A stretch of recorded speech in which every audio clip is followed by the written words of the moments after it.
I am so glad you convinced me that the family car should be the Defender 110. It is so beautiful inside.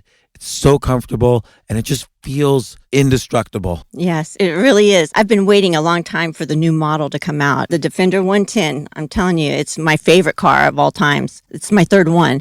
You know, I have stories of going off-road. The guy managed the group. He was like, what are you doing in this beautiful car? I'm like, I'm going off-road. He's like, are you sure? Because you can use one of ours. And then they look like Mad Max cars. I'm like, no, we're going to do this. And he was shocked. Wow. Well, it's great because the Defender has been reimagined for 21st century adventure, and its unparalleled off-road ability, as well as its robust interior, are invaluable whether you're headed towards uncharted territory or just a weekend of exploration. The Defender 110 tackles challenging surroundings with absolute confidence. The SUV conveys strength outside and in, featuring peerless technology like an intuitive driver display and an award-winning infotainment system. That's my favorite part, to keep you connected no matter where the journey takes you.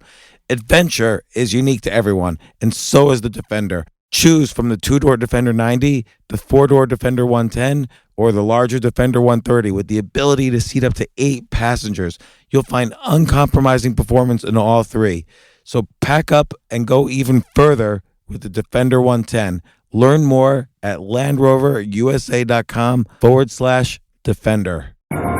Don't let the mysteries of life scare you away. Instead, ask Altucher. Here's James Altucher.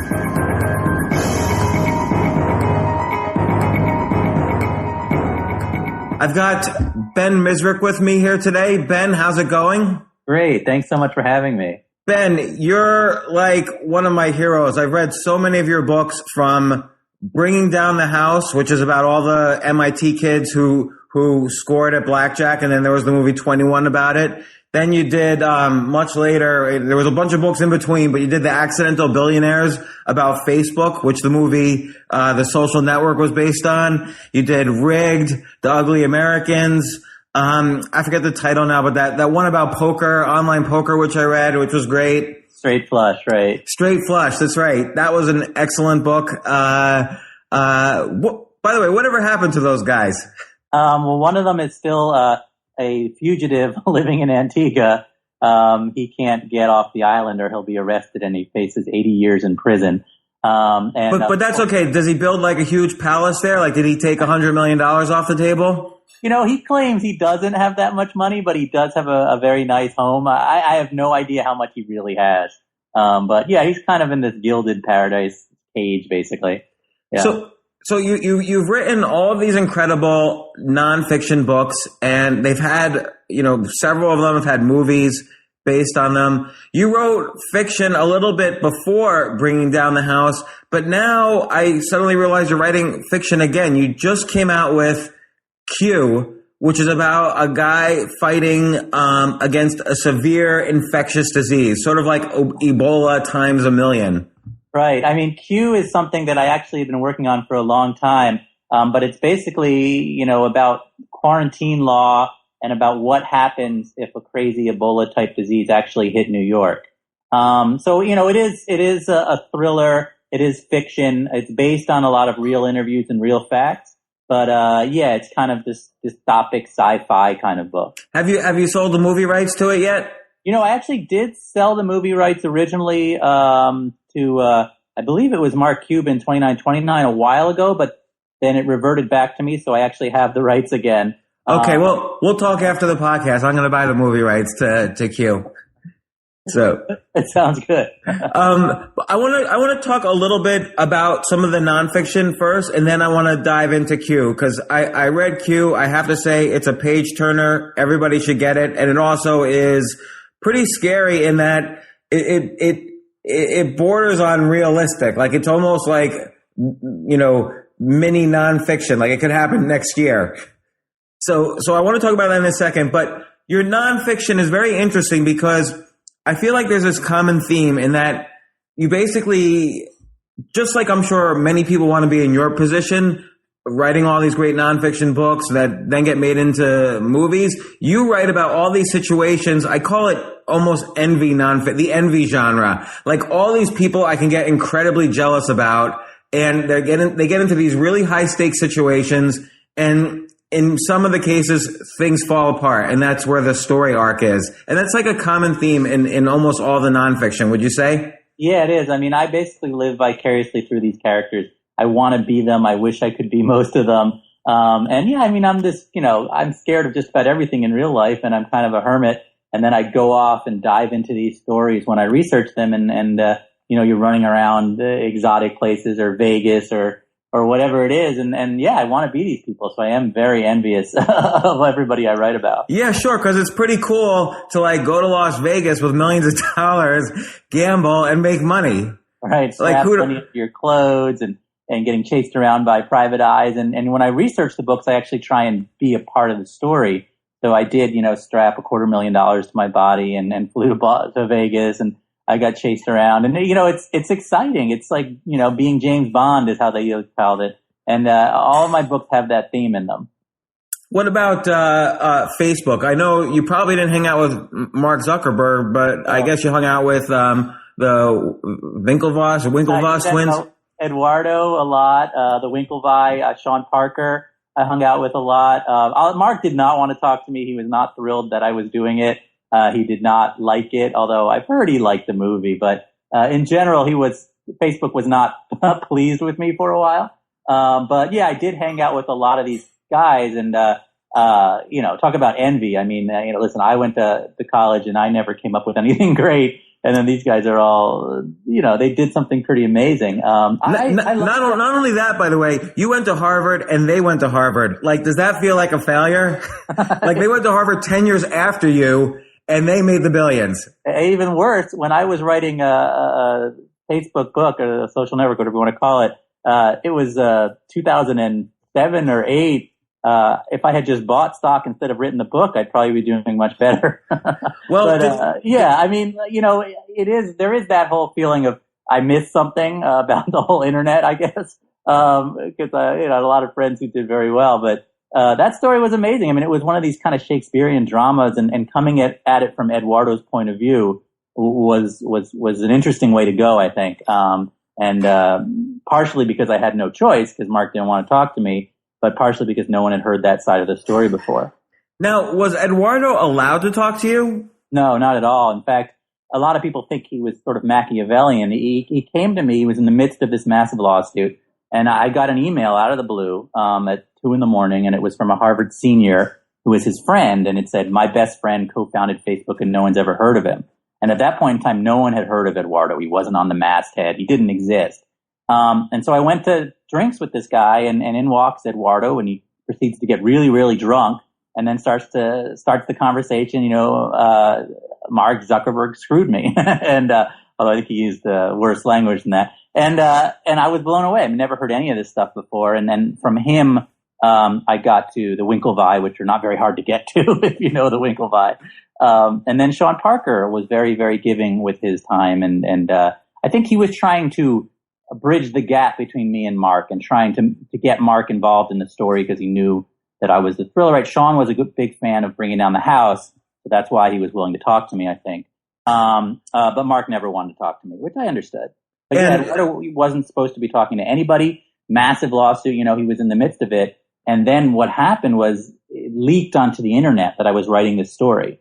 I wrote a 14-page book proposal. I sent it to my agent, and somehow it ended up on the internet. Quote unquote, somehow. Somehow. It was not my fault. I will say that. Everything went crazy. Facebook freaked out. They settled with Eduardo. My understanding is the settlement agreement said on it, you can never speak to Ben Mezrich again. He got what eventually became, I guess, between $2 and $4 billion. And he ran off to Singapore, sent restraining orders to me, said he could never speak to me again. He dumped the girl he was dating because he was my wife's best friend and he couldn't be connected. It was this kind of crazy experience. And then Aaron Sorkin called. He read it on the internet as well and said he wanted to write the movie. And everything kind of went crazy from there. And so were you heavily involved with Aaron Sorkin writing the script? Like, were you involved? Yeah, I hadn't actually written the book yet. I had this 14-page book proposal, and Sorkin got on board. Fincher saw it as well and said he wanted to direct it, but only if we did it right away, because who knew if Facebook would be around in 2 years. And so I basically went into a hotel and wrote chapter by chapter. Sorkin took it and wrote a screenplay in about 3 weeks after that. And it was, a brilliant screenplay, an incredible movie. It was fast. I was involved very heavily in terms of the screenplay. Well, all of your nonfiction has this kind of thriller-like appeal. Like you've really created your own genre of nonfiction with all these things. It's not kind of traditional journalism. It's not, people have said it's not 100% fact, but you kind of get the idea that that's okay, that the essence of every story is coming through here. And, they're all very good. But before this, you actually did attempt a few novels. Yeah. I mean, when I first started out as a writer, when I was in college, I wanted to be a thriller writer. I wanted to be Michael Crichton. I wanted to be John Grisham. And my first 6 books, which nobody read, were all thrillers, medical thrillers mostly. And then I wrote for the X-Files. I wrote a standalone story starring Mulder and Scully about a skin transplant gone bad, which I think came out in like 1999 or 2000. So I really was a thriller writer. Wait, how did you get the X-Files to do an episode with you? Well, they actually came to me. I had written a book called Reaper, which was about a computer virus making the jump to the biological world, and people started to get sick from their TV sets. And it was made into a really trashy TV movie called Fatal Error, which starred Antonio Sabato Jr. I remember him, the model, and it was on TBS. I think it was their first premiere movie or something, or TNT. This was back in 2000 or 1999, and the X-Files people saw that, and they had me come in, and I met with them, and they asked me to come write for the show. But I didn't want to move to LA because I don't really drive. I'm a very neurotic, kind of terrified individual. And so instead I said, well, I'll write a book, starring Mulder and Scully as a standalone novel. And so that's how that developed. So you say nobody read your earlier fiction, but now you just told me that because of a novel, you also did an X-Files episode, and by the way, a TV movie was made based on your novel. Right. I guess what I mean is nobody read the book, but I guess it was, they were fun. I had a lot of fun with it, but it really wasn't until, I was a thriller writer, and I used to hang out at a bar in Boston called Crossroads, which is this kind of MIT dive bar. And that's where these MIT blackjack players used to hang out. And I befriended them, and I started going to Vegas with them. And so over a period of about 6 months, I basically joined the MIT blackjack team to write their story. And that's kind of when my whole life and my career changed, because I didn't want to be a nonfiction writer. It was never my intention, but this was a true story. And so I basically wrote it like I write thrillers. It just happened to be true. Well, did you debate making it a fiction? No, I never did, because, this was one of these untold crazy stories. It was amazing to me that no one had ever written it before. And I was just so blown away by that I wanted to tell it as a true story. But I think, I've always was a fan of Hunter S. Thompson. I was a fan of kind of this gonzo journalism where you insert yourself, where you kind of write it however you want to write it. And that's what I did. And, listen, it's been controversial. Everyone has attacked my nonfiction. There are definitely a lot of journalists who don't like the way I write nonfiction, but that's how I always wanted to go at it. I wanted to write it like a thriller. I wanted to keep it fun and exciting, and also Hollywood. I mean, I love movies, and that's how I decided to go for it. So I never thought about writing that story as fiction. I always wanted to do it as nonfiction.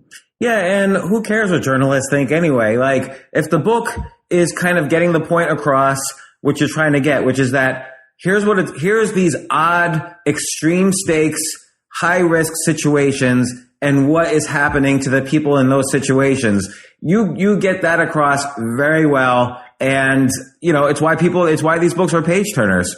Yeah, thank you. I mean, I definitely always approach it that way, and I understand, the people who don't want to read a nonfiction book like this, but I also think this is a fun way to tell a true story, and it's exciting, and why not? And I've never had a problem with it, and I stand by it, and the important stuff, it's all true. This is a true story. I mean, in terms of, there will be people who will debate different pages in it maybe, but overall, I think, the people who are in it would see this as their story. So getting to your fiction now, and I'm going to get to Q in a second, but the earlier fiction, did you have a hard time getting the very first thing published, or what was going on in your life then? Well, I was very fortunate in some ways. I mean, I was also kind of insane and obsessive compulsive. I graduated from college, and I locked myself in an apartment in Boston, and I wrote 9 novels. Oh my gosh. Stories, and I rejection after rejection after rejection. I got about 190 rejection slips, and I had them taped to all the walls in my apartment. And I was a struggling writer, but 3 years. It took about 2 years, I guess, until I signed an agent. And then a year after that, I sold my first book. So I was about 26 years old. So I was lucky that I sold my first one quickly. And then what happened was. Wait. When you say quickly, not most people would not consider 9 novels written quickly. Yeah, in terms of the amount of writing, you're right. I had written many, many pages. But in terms of time, I was writing 30, 40 pages a day. I was kind of in this crazed whirlwind of writing day and night. And I didn't really have a life outside of that. And I had no money. And I was just like, that's all I did. But it happened, in a couple of years, which I think is very quick for a writing career. And then my first book, led to a second book, which led to another book. And I was getting book after book. And even though no one was reading them, I was vastly overpaid. What was an example? Like for the advance of your very first book, what was that? My first book wasn't a big advance. I think it was like $50,000. But what happened was that's pretty big. People don't really get that right now. Right. But then it started getting bigger and bigger. And this was the kind of the 90s when it was a crazy time in writing, I think, as they were all looking for the next Grisham. And there was a People magazine article which had one of my fiction books was described as the next Crichton or the next Grisham. So suddenly I was then signing very big deals. And selling movie rights, even though the movies weren't getting made. And so the first 6 novels, I had 6 novels that were published. And by the end, they were they were earning a lot, but not selling well. And then I met the MIT kids and kind of everything changed. That book exploded out of the gate. Even though it was a very small book, when I sold it, it was, the first printing was 12,000 copies, and I sold it for less than I'd ever sold any of the other books. And nobody cared about Vegas or cards. You have to remember when that book came out. And it sold out in the first day. It was one of these crazy situations where I did the Today Show. And there was an article in Wired magazine and in Playboy. And then, I did CNBC, which at the time was a big network. And everything just went crazy. It sold out in a day, and then it kept selling out. And so just kind of changed my life. Altogether, how many copies of your nonfiction book sold? Oh, I don't know, maybe 6-7 million. That's really incredible. Congratulations. Thank you. I have no idea. The Bringing Down the House came out in 27 countries, and that one, sold 2 or 3 million copies. And then Accidental Billionaires and The Social Network was very big. My other ones, sell 500,000 probably, or whatever it is, depending on the book. But it's some of them are different. It's always kind of like you never know when you write a book whether people are going to take to it or not, especially in nonfiction. It's been fun. It's an incredible journey. Yeah. Did you think about giving up on rejection number 180? What made you go the extra 11 rejections? No, I was very used to rejection. If you knew me well, you know that rejection was a big part of my high school and college careers. But I always wanted to do this. This is all I ever wanted to be. I had no other options really. I wrote all day and all night. I didn't want to do anything else. So did you have a timeline on yourself? If it doesn't happen by this year, I'm going to go be an investment banker? Or so my parents set a timeline on me. So I graduated from college and I was working odd jobs, and my parents sort of said, we won't let you starve, but we're only going to give you 2 years. So I basically had 2 years of my parents supporting me at the basic level. And luckily, I managed to sign an agent within that period. Myself, I didn't really give a timeline. What I was going to do was go to law school or go to grad school, but just keep writing on the side. I definitely said if it didn't happen, I personally said 5 years. But my parents said 2. So I don't know what would have happened on year 3. So you did have some confidence, though. You did figure that eventually.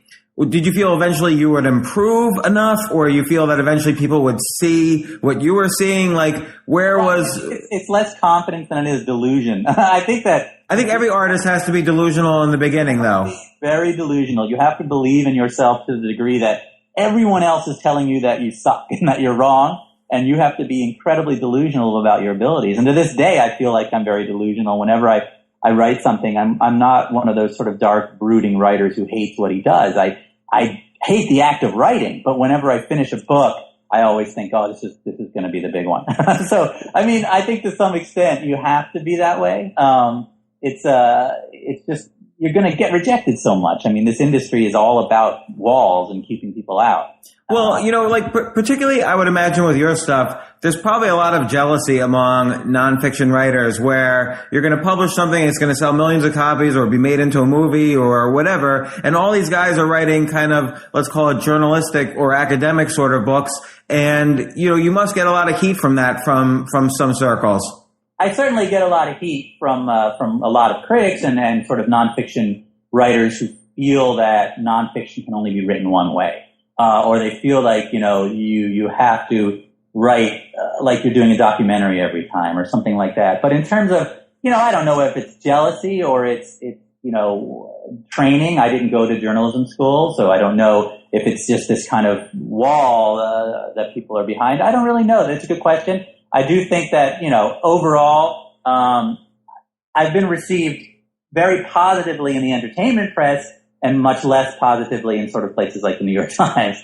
But on the other hand, they do sort of take it seriously enough to do reviews, which I'm happy about. So, I mean, it is what it is. And I don't really mind it at all. I feel like, there's going to be an audience of people who like it, and then there's going to be a few people who don't.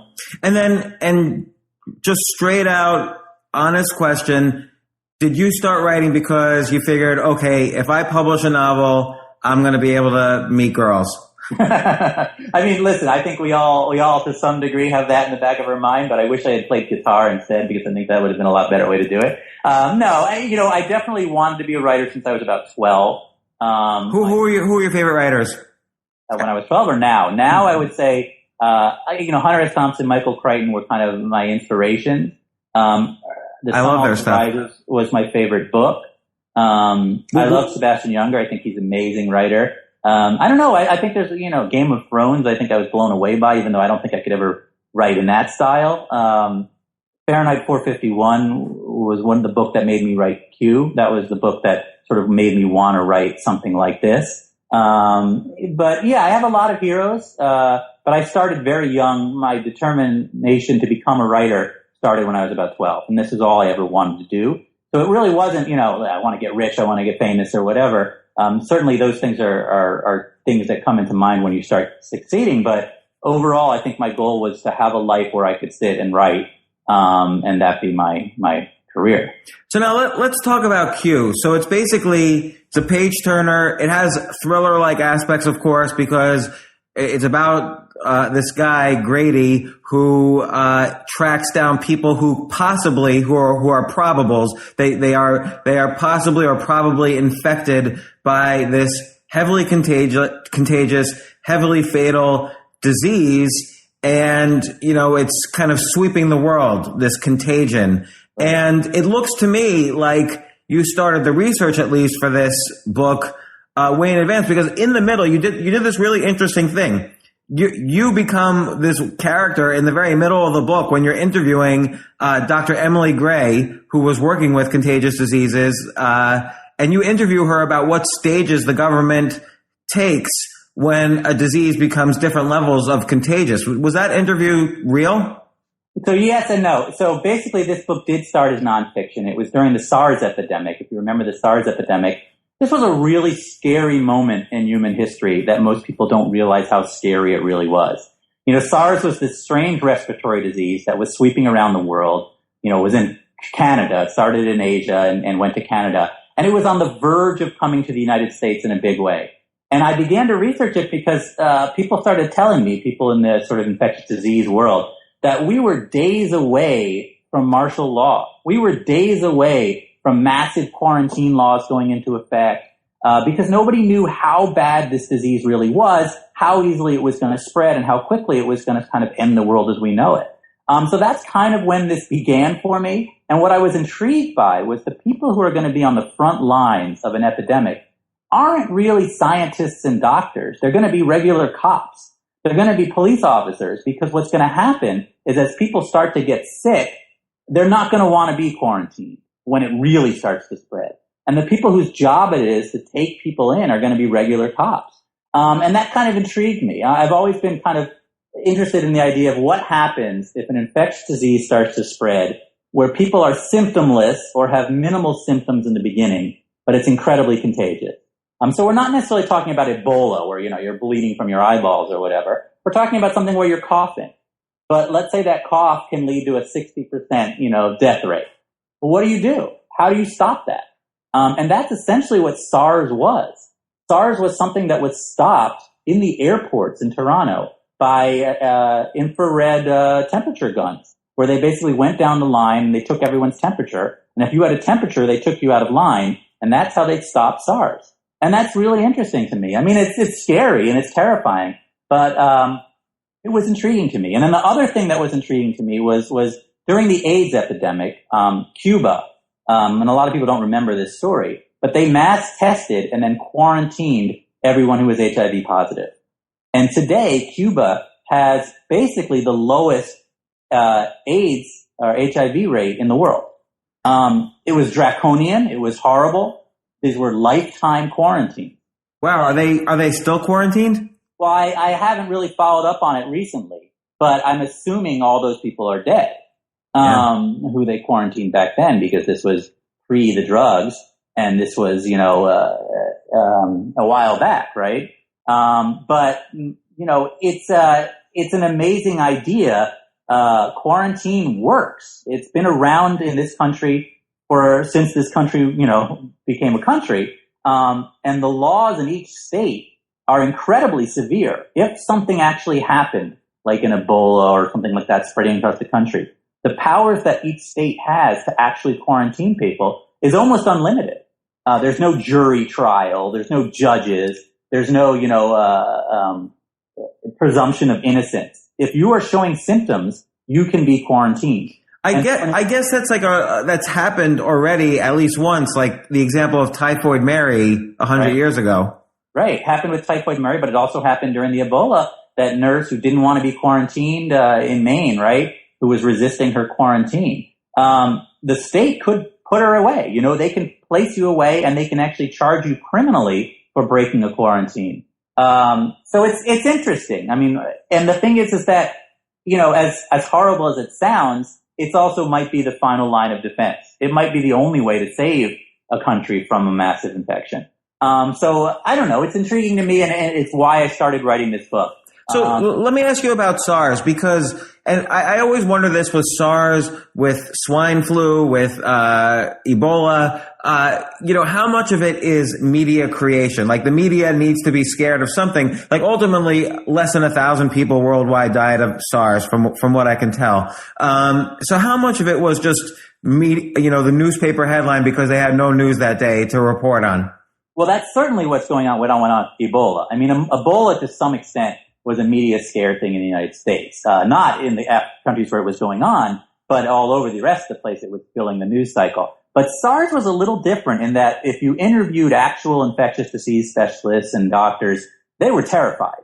There were a lot of people in the, virology industry who were scared of this disease. I do think the media does run with it. They're looking for the story of the day. I mean, if you look at what's going on with the flu, right now, you would think we're in the massive, it's 1918 all over again. If you read about the flu every day in the newspaper. And the reality is this year's flu is bad, but it's not, out of the range of the last 5 years' flus.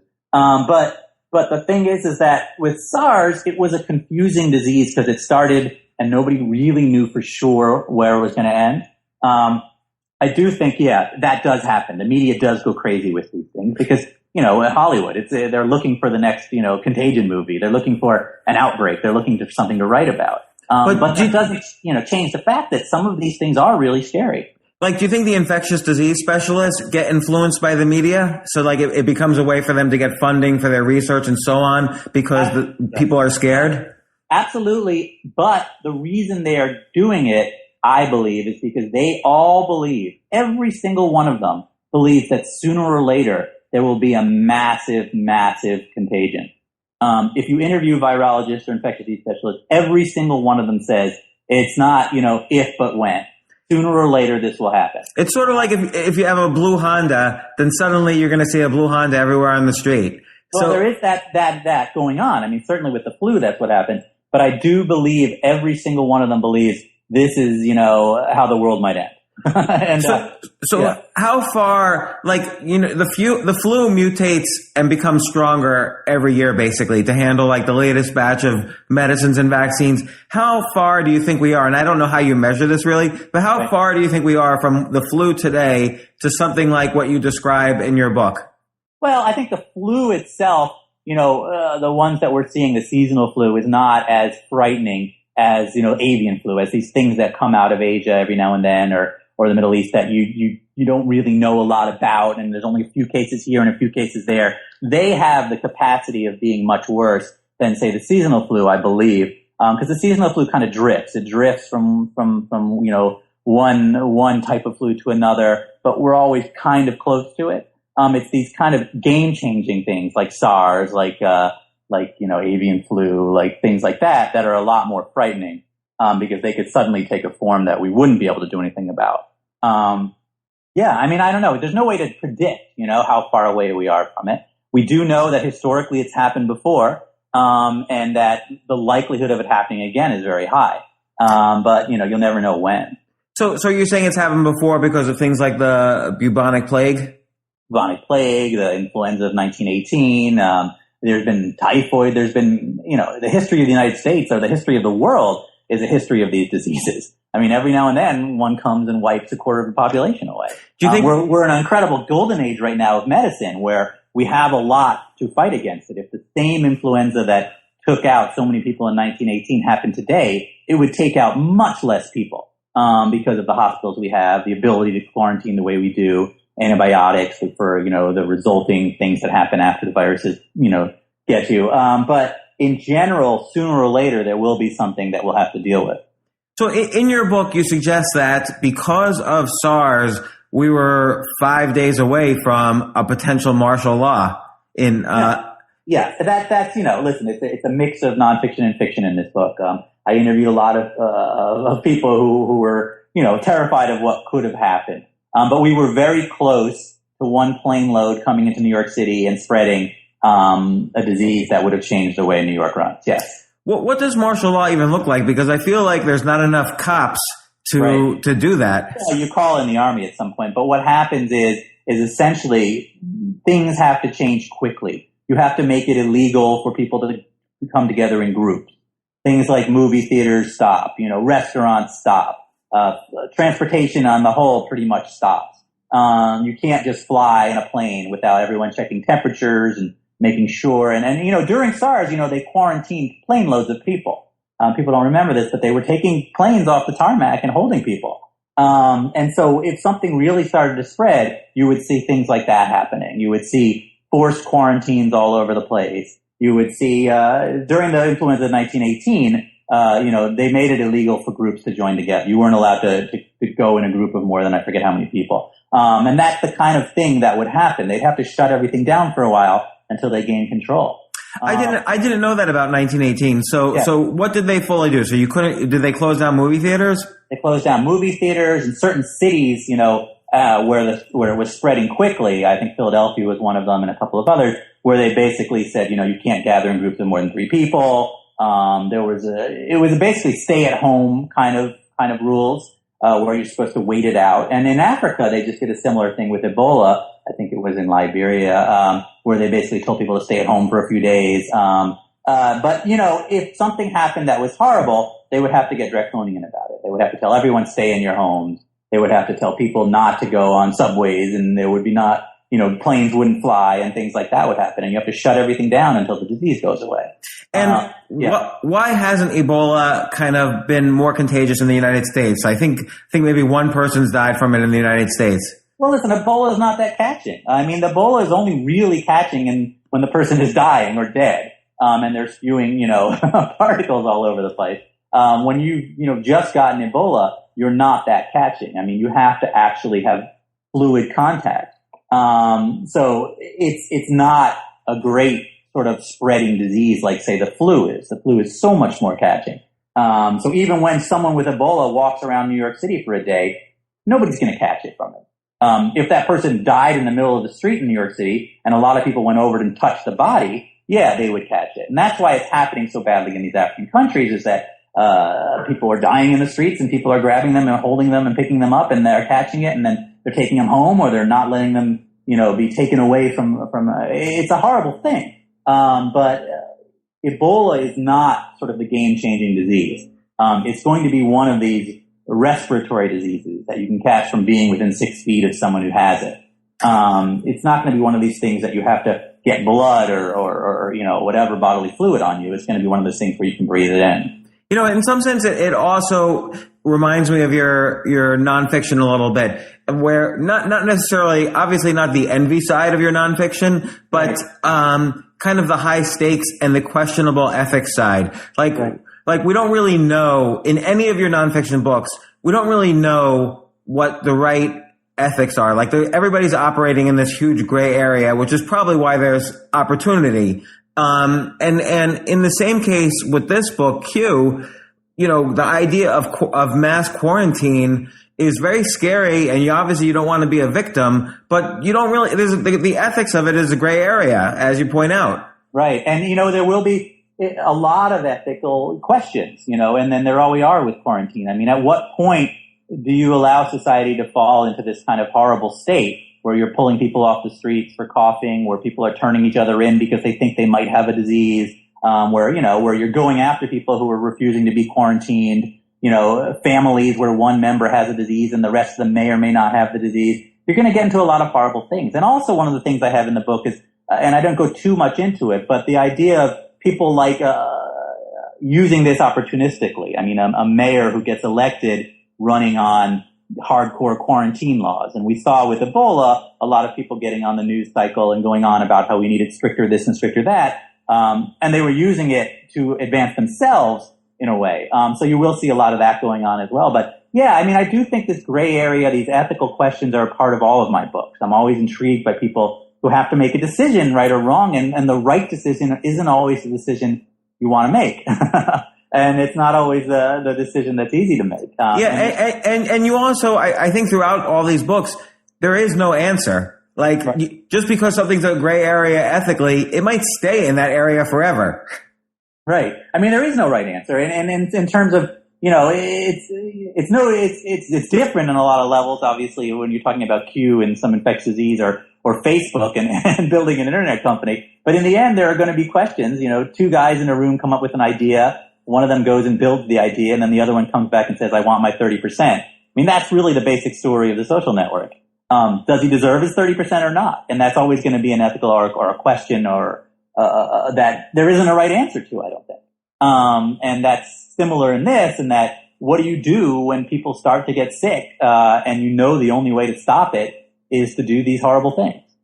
So why did you decide to make this fiction versus nonfiction?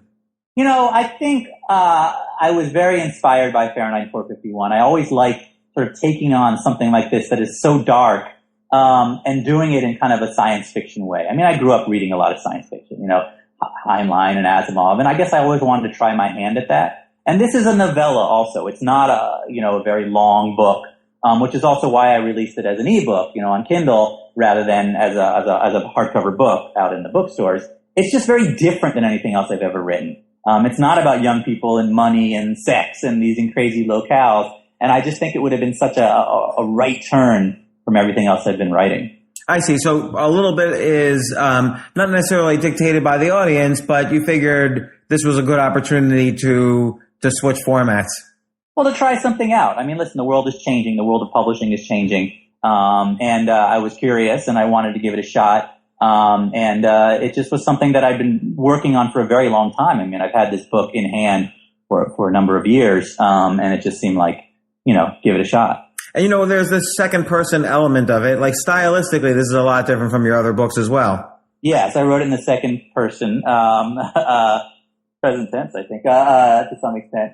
So did you do that like influenced by Bright Lights, Big City, or? Big City was the book that I read 100 times when I was young. That almost ruined my career.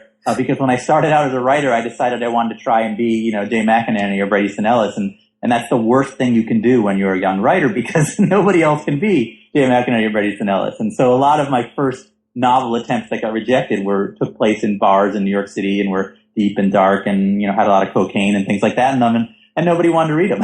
So, I definitely was very influenced by that book when I was starting out. And then when I sat down to write this story, I wanted the people reading it to be in it. I wanted you to feel like you were in this story. Because it could happen tomorrow. It could have already happened. It could already be starting. You don't know.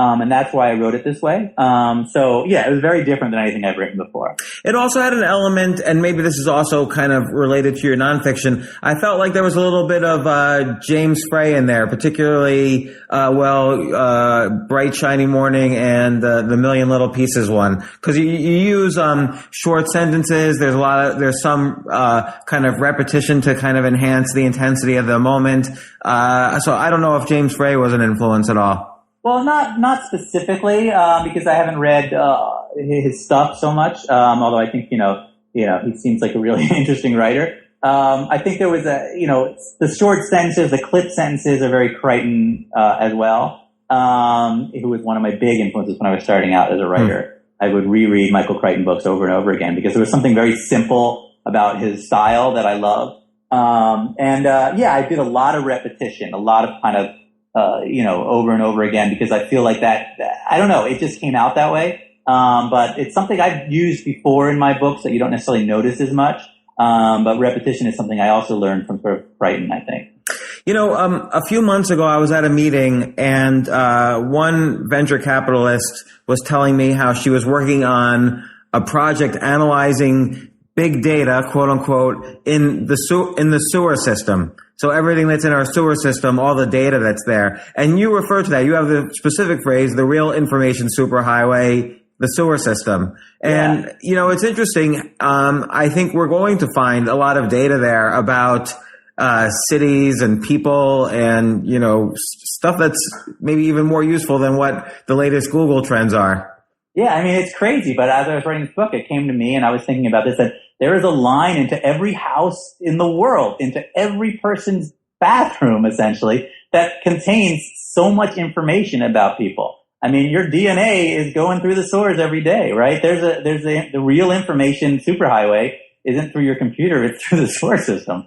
And I don't think that's something necessarily that's been capitalized on by anybody. I'm not even sure how it is, but there really is this weird sort of connection between every person, certainly in a city, running underground. And I guess, again, because this person was working on this project, it almost, and then after reading your book, it almost scares me a little bit because, I think it was I don't want to give away any of the book at all, but, the sewer system can give you clues as to who might be a probable on any kind of disease, basically. And, so potentially that data could be used against people. It's more of a privacy issue than Facebook, in my opinion. It really is. You could diagnose people going through the sewer system. You could tell if someone in a building was using drugs. You could tell, it's a really crazy thought, but it doesn't take very much, of a sample size to figure out, what someone might have. And certainly as science continues, as biosciences continue forward, it's going to get easier and easier to sort of pinpoint things through the sewer system. And you decided to not quite self-publish, but you took an alternative route with publishing this one. You went with Brad Feld's publishing company, FG Press. How did that happen? Well, I think Brad's a genius, and he's an incredibly smart guy.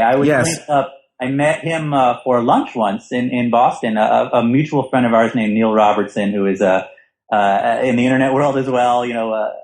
Sold an internet company out of his dorm room when he was 18 for I don't know how many hundreds of millions of dollars, and has been one of my best friends for many years, and he was my partner in crime in Vegas. He and I have been friends for a year, and he introduced me to Brad. And I don't know a lot about this world. I've been in traditional publishing for a very long time, and all of my books have gone that route. And I've always sold a lot of books online and ebook because the type of writing I do and my audience are very hooked up and connected.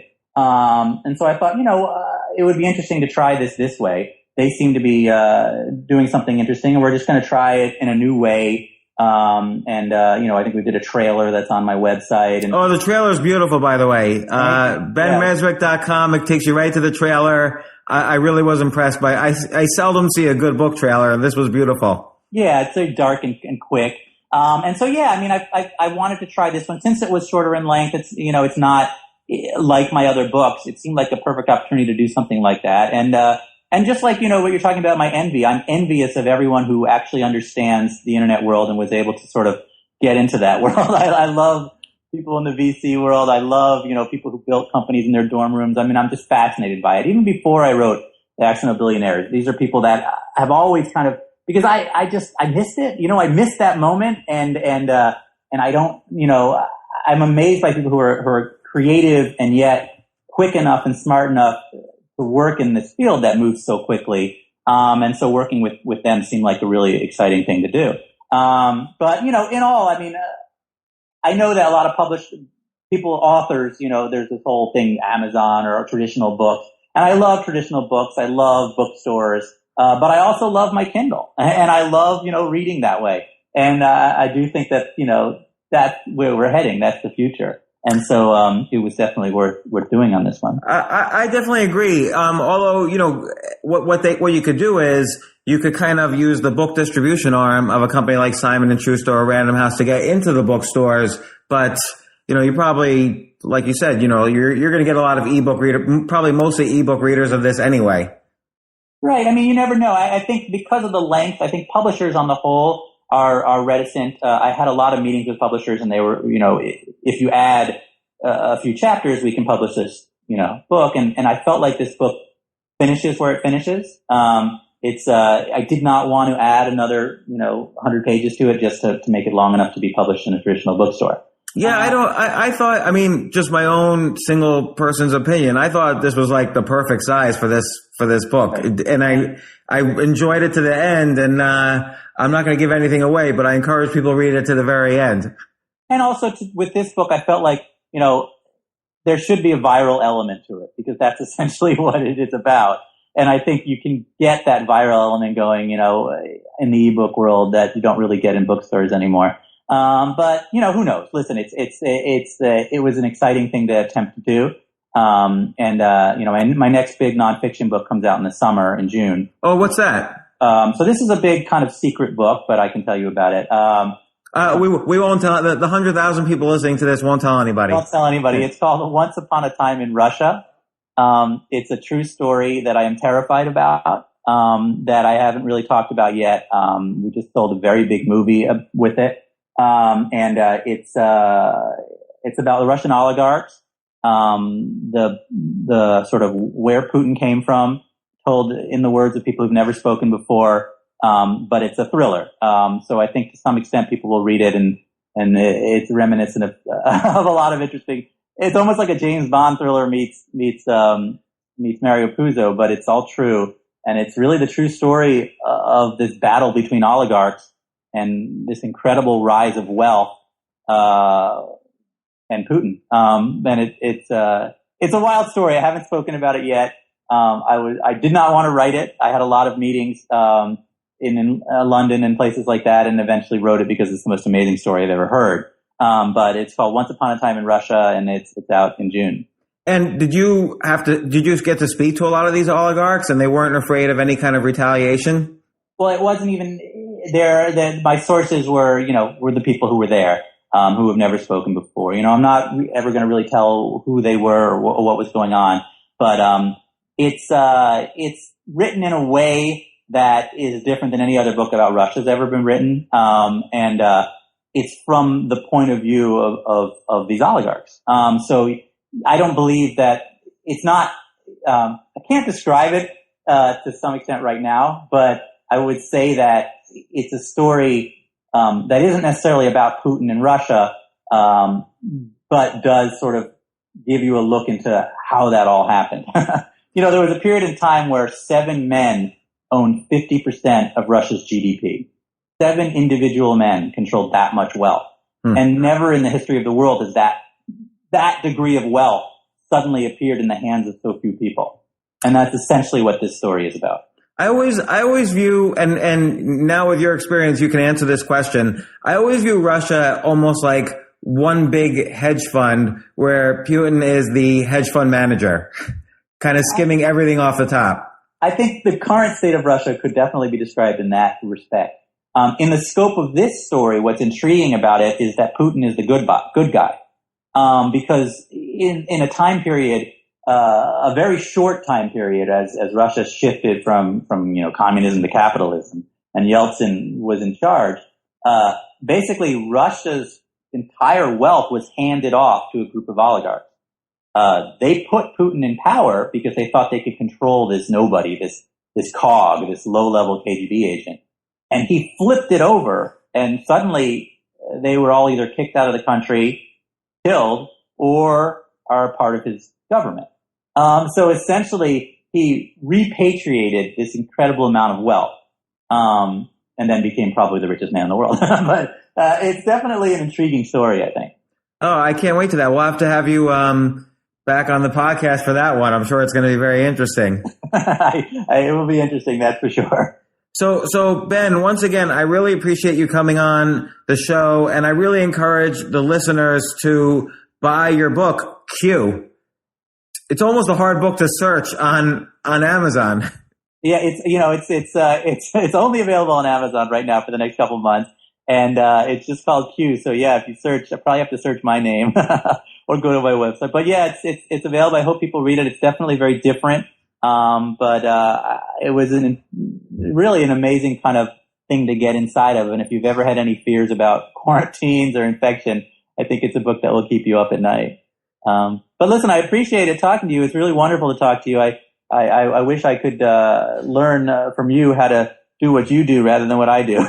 No, it's and vice versa. So we'll have to get together at some point if we're ever in the same city. But I really appreciate you coming on, and all your books I've been such a fan of for so many years. So thanks again. I appreciate it, man. Thank you so much. Talk to you soon. Bye, Ben.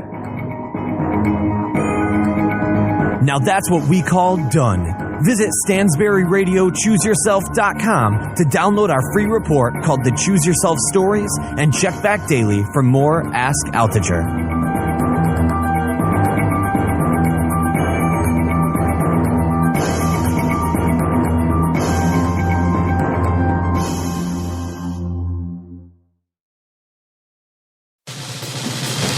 These days, we're all investors, trying to be smart with our money despite our worst impulses. But at iShares, we believe that deep down inside of every investor is a better investor. One that's just waiting to be let out. Explore iShares ETFs and insights and let your best investor out. Visit iShares.com for more information.